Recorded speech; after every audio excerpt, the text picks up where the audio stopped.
ষষ্ঠ শ্রেণী ষান্মাসিক সামষ্টিক মূল্যায়ন 2024 তোমাদের আগামীকাল গণিত পরীক্ষার একেবারে পূর্ণাঙ্গ ফাইনাল সমাধান, একেবারে নির্ভুল উত্তর। দেখো একক কাজ 1, তোমরা এটা দেখে নাও। আমি এখানে প্রশ্ন দেখাইতেছি না, শুধু উত্তরগুলো দেখাইতেছি।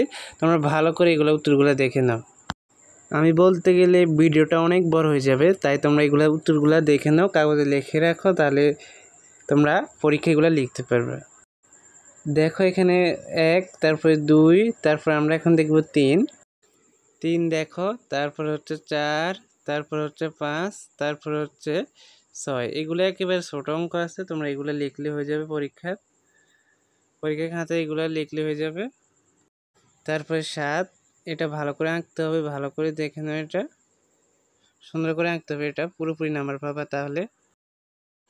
তারপরে একক কাজ 2, এখানে 2টা অঙ্ক আছে। প্রথমটা দেখো, ধরি ক্লাসের শিক্ষার্থী 50 জন, তাহলে বাগানে গাছ আছে 50 গুণ 2 100টি। সপ্তাহে গাছে যত্ন নিতে হবে 100 গুণ 2 200 বার। প্রতিটি গাছে সপ্তাহে 2 দিন যত্ন, প্রতিটি গাছে সপ্তাহে 2 দিন যত্ন নিলে 1 মাস বা 4 সপ্তাহে যত্ন নিতে হবে 200 গুণ 4 800 বার। প্রতিটি শিক্ষার্থী যত্ন নিবে মাসে 800 ভাগ হচ্ছে 50 16 বার। তো এখানে আবার লিখতে পারো, সুতরাং প্রতিটি শিক্ষার্থী 2টি করে গাছের মাসে 16 বার যত্ন নিতে হবে। তারপর 2 নম্বর, সপ্তাহে 100টি গাছের 200 বার যত্ন নিতে হয়।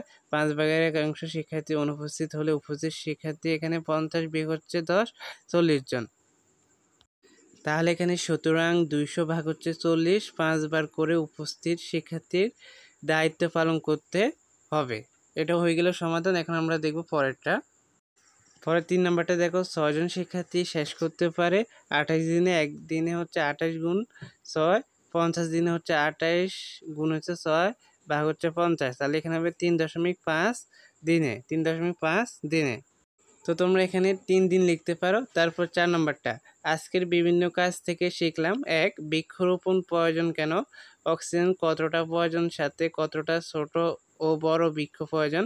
2, কিভাবে দলগতভাবে হিসাব করে গাছের যত্ন নিতে হবে। তো আশা করি ভিডিওটা দেখে উপকৃত হয়েছে। সকলকে ধন্যবাদ। আল্লাহ হাফেজ।